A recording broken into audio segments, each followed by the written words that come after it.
इस वीडियो में हम एनसीईआरटी पैटर्न पर आधारित क्लास 10 के मैथमेटिक्स के चैप्टर 12 को लर्न करेंगे, जिसका नाम है वृत्तों से संबंधित क्षेत्रफल, एरिया रिलेटेड फ्रॉम सर्किल्स।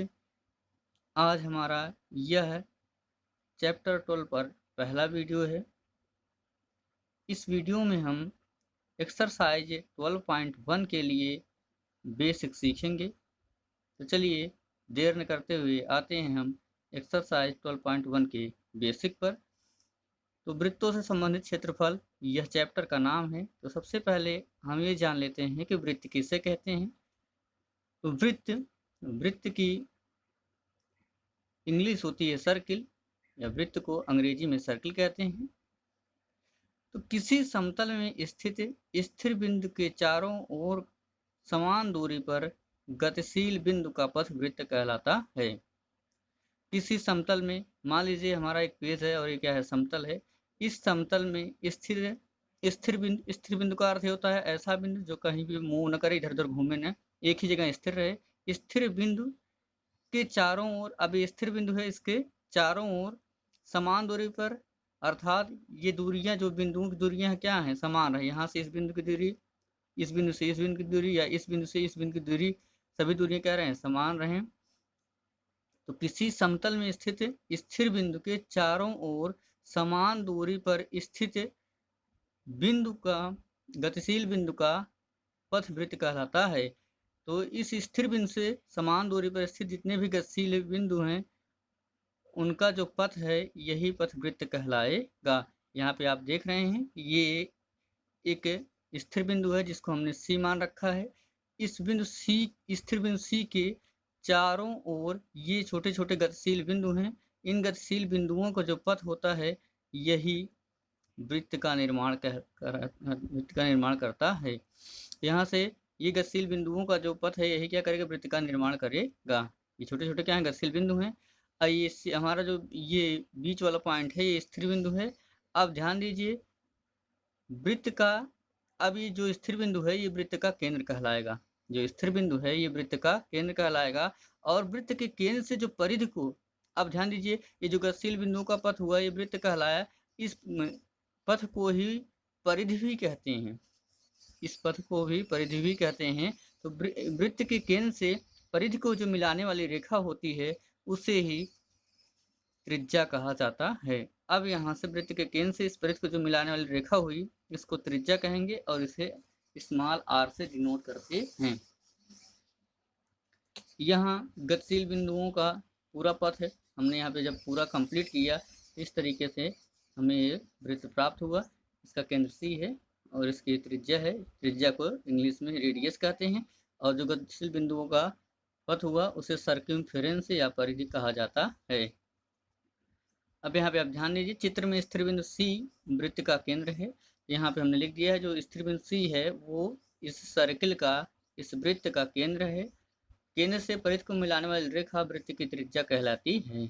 इस केंद्र से जो परिधि को मिलाने वाली रेखा है, केंद्र से जो परिधि को मिलाने वाली रेखा है, यह वृत्त की त्रिज्या या रेडियस कहलाती है। सेकंड पॉइंट हम लर्न करेंगे, वृत्त का व्यास। वृत्त का व्यास किसे कहते हैं? तो व्यास की जो अंग्रेजी होती है, वो होती है डायमीटर। वृत्त के केंद्र से होकर जाने वाली रेखा वृत्त का व्यास कहलाती है। ध्यान दीजिए, यहाँ पे हमारा स्थिर बिंदु सी है, इसे वृत्त का केंद्र कहते हैं। इसे केंद्र मान करके हमने निश्चित त्रिज्या लेकर के यहाँ से पूरा एक सर्किल बनाया है। एक वृत्त है जिसका केंद्र सी है। अब इस केंद्र सी से होकर जो जाने वाली रेखा ए बी है, यही वृत्त का व्यास कहलाएगी। वृत्त के केंद्र से होकर जाने वाली रेखा वृत्त का व्यास कहलाती है। तो ये वृत्त का केंद्र सी है। इस केंद्र सी से होकर जो जाने वाली रेखा ए बी है, यही रेखा ए बी वृत्त का व्यास है। अब आप ध्यान दीजिए कि इस व्यास के बारे में कुछ इम्पोर्टेंट बातें होती हैं। मैंने आपको बता रखा था कि वृत्त के केंद्र से वृत्त के परिधि को जो मिलाने वाली रेखा होती है, वही वृत्त का त्रिज्या कहलाती है।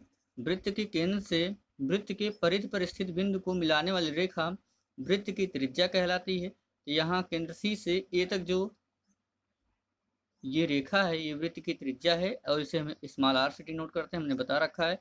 इसी तरीके से इधर भी केंद्र सी से यहाँ वृत्त की परिधि पर उपस्थित बिंदु बी है, इसको जो मिलाने रेखा है ये भी त्रिज्या है, तो ये भी हमारा आर है। अब यहाँ भी आर है और यहाँ भी आर है, तो 1R कितना हो जाएगा, 2R हो जाएगा। तो यानी वृत्त के जो व्यास होता है उसमें दो त्रिज्याएं होती हैं, ये पहली त्रिज्या, ये दूसरी त्रिज्या।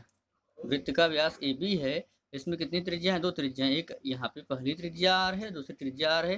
तो यहाँ पे वृत्त का व्यास इज इक्वल टू 2 इंटू त्रिज्या, 2 गुणे त्रिज्या।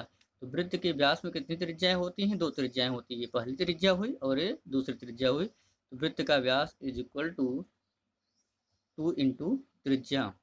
अब ध्यान दीजिए, अगर हम यहाँ से त्रिज्या निकालना चाहेंगे, वृत्त की त्रिज्या निकालना चाहेंगे, तो वृत्त की त्रिज्या इज इक्वल टू हो जाएगा, ये वृत्त का व्यास है, ये 2 इधर त्रिज्या के साथ मल्टीपल में है, इनटू में है, त्रिज्या के साथ 2 इधर मल्टीपल में है, तो अगर हम त्रिज्या निकालेंगे 2 कहाँ आएगा, व्यास के नीचे आएगा, वृत्त के व्यास के नीचे आएगा। तो वृत्त की त्रिज्या इज इक्वल टू हो जाएगा व्यास अपान 2। वृत्त की त्रिज्या इज इक्वल टू हो जाएगा हमारा ये वृत्त का व्यास, या लिख सकते हैं वृत्त का व्यास, ये 2 इधर मल्टीपल में त्रिज्या के साथ, इधर अपान में आएगा, तो वृत्त की त्रिज्या इज इक्वल टू वृत्त का व्यास अपान 2। और इसके अलावा कुछ इंपॉर्टेंट पॉइंट्स हैं जो कि इंपॉर्टेंट फार्मूले हैं एक्सरसाइज 12.1 के लिए, उनको भी हम जान लेते हैं। वृत्त की परिधि is equal to 2 pi r होती है, जो बीच का है इसे पाई बोलते हैं, और इधर आर, आर हमारी क्या है, त्रिज्या है, और ये यहाँ पे पाई है। पाई की जो वैल्यू होती है वो होती है पाई इज इक्वल टू, यहाँ से 3.14 कर सकते हैं हम, या पाई की जो ऐसे वैल्यू होती है 22/7। इस 7 से 22 को जब हम डिवाइड करेंगे तब भी हमारा 3.14 आएगा। तो यहाँ पे जो पाई है उसकी एक फिक्स वैल्यू होती है, वो क्वेश्चन में दिया भी रहता है या नहीं दिया है, तो यहाँ पे बस इतनी से आपको याद रखना, 22/7 ऐसा भी याद रखेंगे तो आपको जो है वहाँ क्लियर रहेगा। तो सबसे पहला हमारा जो पॉइंट है, फार्मूला है, हमें याद रखना है कि वृत्त की परिधि is equal to 2 pi r होती है। वृत्त का परिमाप, अब इस परिधि को परिमाप भी कहते हैं। परिधि क्या होती है मैंने आपको बता रखा था, ये केंद्र सी है, स्थिर बिंदु के चारों ओर गतिशील बिंदुओं का जो पथ होता है वृत्त का निर्माण करता है, और वृत्त के केंद्र के चारों ओर का जो ये पथ है यही क्या कहलाएगा, सर्कमफेरेंस या वृत्त की परिधि कहलाएगा। तो वृत्त की जो परिधि होती है, अगर इस परिधि को निकालना हुआ, इस पूरे परिधि को निकालना हुआ, तब क्या होगा, फार्मूला होता है हमारा 2 पाई आर, और परिधि को ही परिमाप भी कहते हैं। तो वृत्त का परिमाप इज इक्वल टू, ये भी क्या हो जाएगा हमारा 2 पाई आर, वृत्त का परिमाप भी हमारा 2 पाई आर ही होगा। और वृत्त का अगर क्षेत्रफल, ये कह दे कि इस पूरे वृत्त का क्षेत्रफल निकालो, अर्थात इसमें पूरा क्षेत्रफल कितना इन्वॉल्व है, तो वृत्त का क्षेत्रफल is equal to pi r square होता है। वृत्त का क्षेत्रफल is equal to pi r square होता है। आशा करता हूँ कि आपको मेरा वीडियो पसंद आया होगा। अगर आपको मेरा वीडियो पसंद आया हो तो आप लाइक ज़रूर कीजिए, और आप कमेंट करना बिल्कुल भी ना भूलिएगा आपको मेरा वीडियो कैसा लगा। और मेरा आपसे निवेदन है कि अगर आप मेरे चैनल पर नए हों तो आप मेरे चैनल को सब्सक्राइब कर लीजिए, जिससे आपको लाभ ये होगा कि इससे पहले मैंने NCERT पैटर्न पर आधारित क्लास 10 के मैथमेटिक्स के चैप्टर 9, चैप्टर 10 और चैप्टर 8 को भी मैंने पढ़ा रखा है। जैसे ही आप सब्सक्राइब कर लेंगे तो वीडियोज बॉक्स में मेरे आपको वो वीडियो भी आसानी से देखने के लिए मिल जाएंगे। और जैसे ही आप सब्सक्राइब करते हैं, सब्सक्राइब बगल में एक बेल आइकन दिखेगा जो घंटी का आकार दिखता है, उसको प्रेस करना है, दबाना बिल्कुल भी ना भूलिएगा, जिससे आने वाले वीडियोस की नोटिफिकेशन से सबसे पहले आपके पास पहुंचती रहेगी और आप हमसे जुड़े रहेंगे। Thanks for watching my videos.